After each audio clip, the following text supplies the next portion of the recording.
ആപ്ലിക്കേഷനൊക്കെ correct Sreekutty. ഞാനും നോക്കിയതാ, ഒരു തെറ്റുമില്ല.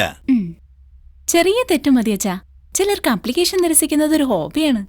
പ്രത്യേകിച്ച് എനിക്ക് ജോലി കിട്ടരുതെന്ന് എന്റെ അച്ഛന്റെ പ്രാർത്ഥന കൂടിയുള്ളപ്പോ. ദൈവദോഷം പറയാതെ കുട്ടി, എന്റെ മോൾക്ക് നല്ല ജോലി കിട്ടണം തന്നെയാ അച്ഛന്റെ എന്നത്തെയും പ്രാർത്ഥന. നല്ല ജോലി ഇഷ്ടം പോലെ ഉണ്ട് അച്ഛ. ഇക്കാലത്ത് അത് കണ്ടെത്തണം. അതിനിത്തിരി കഷ്ടപ്പെടേണ്ടി വരും. ഇത്തിരിയാണോ എന്റെ കുട്ടി കഷ്ടപ്പെടുന്നത്? എന്താ സംശയം? എന്റെ ഈ മേനോൻ എനിക്ക് വേണ്ടി അനുഭവിച്ച കഷ്ടപ്പാടുമായി തട്ടിച്ചു നോക്കുമ്പോ ഇതെന്ത്? അമ്മ പോയ ശേഷം എന്റെ അമ്മയായും അച്ഛനായും ഏട്ടനായും കൂട്ടുകാരനായും ടീച്ചറായും അങ്ങനെ കഷ്ടപ്പാടിന്റെ എത്ര നാളുകൾ എല്ലാം എനിക്ക് വേണ്ടിയായിരുന്നില്ല അച്ഛാ. ഇനി ഒന്നുകൂടി ബാക്കിയുണ്ട്. അതുകൂടി കഴിഞ്ഞാലേ അച്ഛന് സമാധാനാവും. കല്യാണം കഴിക്കാൻ അച്ഛന്റെ മോൾ ആർത്തി പൂണ്ട് നടക്കുക വിചാരം? ഇക്കാലത്തെ പെൺകുട്ടികളെ സ്വന്തം കാലിൽ നിൽക്കാനാണ് ആദ്യം ശ്രമിക്കുന്നത്.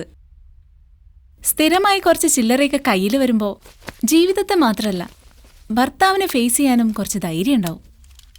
അതുകൊണ്ട് അതും ഇതൊക്കെ ചിന്തിക്കാതെ ഈ ജോലി എനിക്ക് തന്നെ കിട്ടാൻ വേണ്ടി ഒന്ന് പ്രാർത്ഥിക്കണ്ട മേന്നെ. പോട്ടെ.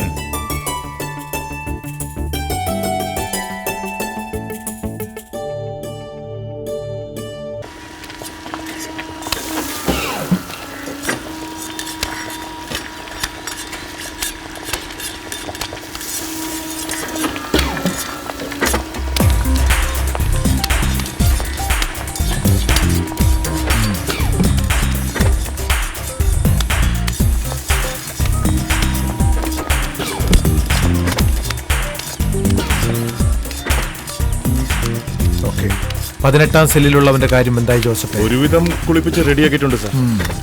എല്ലാം നന്നായിട്ട് ഒന്നുകൂടി നോക്കാം. ശരി സാർ.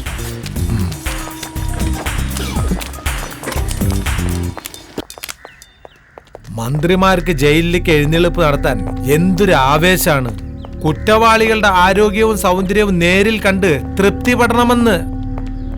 ജീവനെടുത്തവന്റെയും മാനം കവർന്നവന്റെയും സംരക്ഷണമാണ് അവർക്ക് വലുത്. സാർ, കൂടെ മീഡിയ ഉണ്ടാവില്ല സാർ? ചോദിക്കാനുണ്ടോ?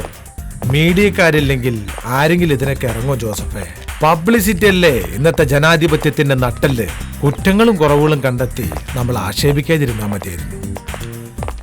ഈ വരുന്ന മന്ത്രി പുത്രന്റെ വരവ് പ്രധാന ഹോബി പത്രക്കാരുടെ മുമ്പിലിട്ട് ഉദ്യോഗസ്ഥരെ ചാടിക്കുക എന്നുള്ളതാണ്. അതുകൊണ്ട് വരവേൽപ്പിന് ഒട്ടും കുറവ് വരുത്തണ്ട സാർ. Okay sir.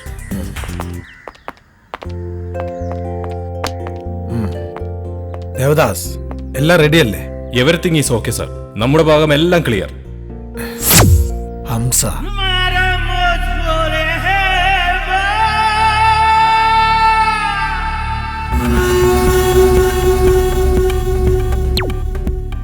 പാളയം ഹംസ,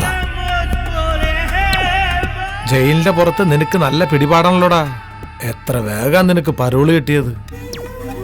ആർക്കടാ നിന്നെ കൊണ്ട് ഇത്ര വലിയ അത്യാവശ്യം? നമുക്കറിയില്ല സാറേ. ആവശ്യക്കാരെ നമ്മളെ തേടി വരും. പറ്റിയ കേസാണെങ്കിൽ എടുക്കും, ഇല്ലെങ്കിൽ വിട്ടുകളയും. പരോളിലിറങ്ങി മുങ്ങാനാ പരിപാടിയെങ്കിൽ അതങ്ങ് മുളയിലേ നുള്ളി കളഞ്ഞേക്ക്. പാളയ ഹംസയ്ക്ക് അത്ര ശീലക്കേടൊന്നും ഇല്ല സാറേ. പരോള് നീട്ടിക്കിട്ടിയില്ലെങ്കിൽ പറഞ്ഞ ഡേറ്റിന് ഹംസ സാറിന് മുമ്പിൽ ഹാജരുണ്ടാവും. സാറ് കണ്ടോളിന്ന്. എന്തിനാടോ വെറുതെ ജീവിതം തൊലയ്ക്കണേ? ആരുടെങ്കിലും ഒരു കടാര നിന്നെ പോലുള്ളവന്റെ ദേഹത്ത് ഉയർന്നു വരുന്ന ഒരു ദിവസം കാലം കാത്തുവച്ചിട്ടുണ്ടാവും. അത് മറക്കണ്ട ഹംസേ. ഹംസ ചെല്ല്. ഇൻഷാ അല്ലാഹ്.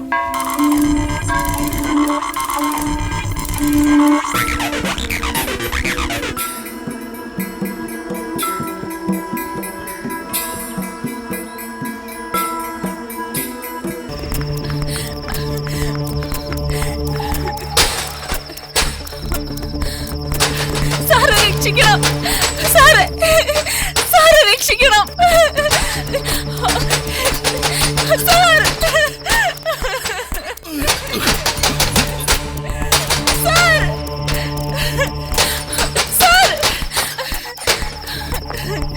എന്നെ രക്ഷിക്കണം സാർ. എന്താ കുട്ടി, എന്തു പറ്റി? എന്റെ പുറകെ കുറച്ച് പേര് വരുന്നുണ്ട് സാർ. രക്ഷിക്കണം സാർ. സാർ പ്ലീസ് സാർ, രക്ഷിക്കണം.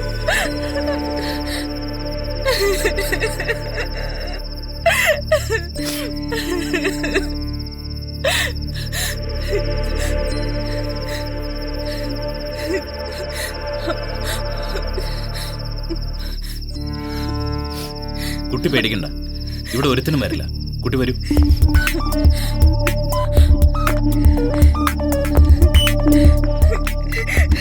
പറയൂ, എന്താ ഉണ്ടായത്?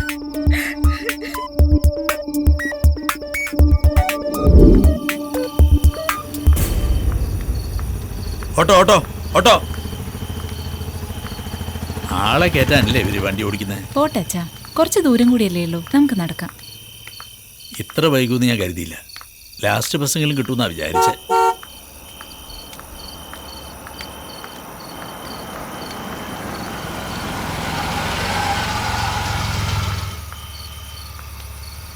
രാജേഷോ?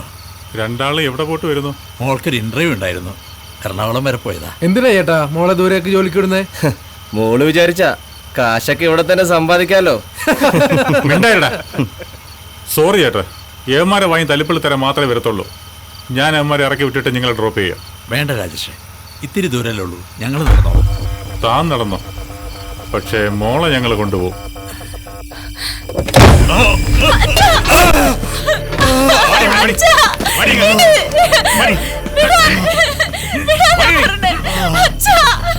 വലിച്ചു കേട്ടോ അകത്തേക്ക്.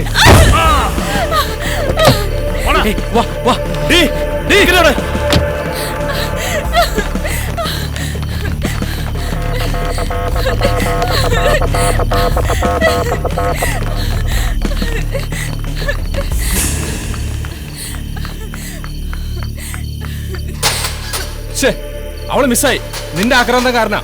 സാരമില്ലടാ, അവള് എന്റെ കയ്യിൽ തന്നെ കിട്ടും. പ്ലീസ്, അവരെന്റെ അച്ഛനെ. കുട്ടി പേടിക്കണ്ട, അച്ഛനൊന്നും സംഭവിക്കില്ല. ദാ, ഇതിട്ടോളൂ.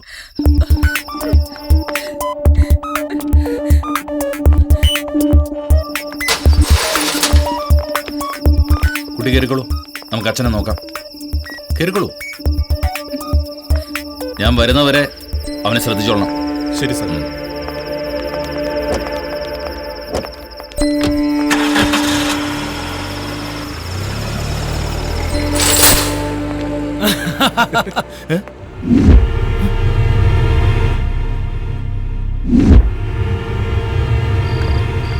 What useless.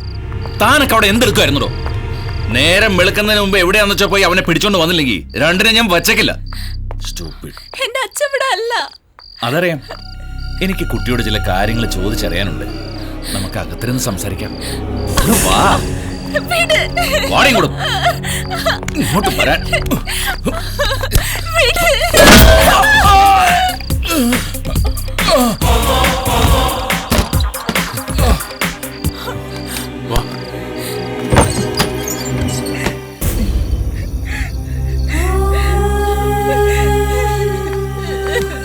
എന്താ ഉണ്ടായേ?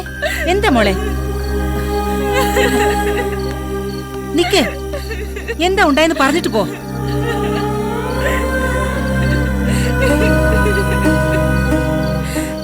മോളെ, എന്താ പറ്റി?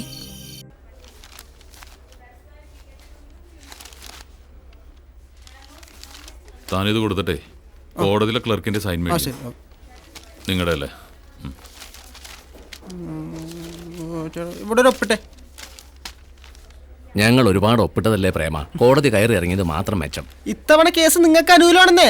രാജു സാർ ഇപ്പൊ വക്കീലുമാരുടെ ജഡ്ജിയും ജഡ്ജിമാരുടെ വക്കീലും അല്ലേ? പ്രേമ ഒന്ന് നിന്ന്.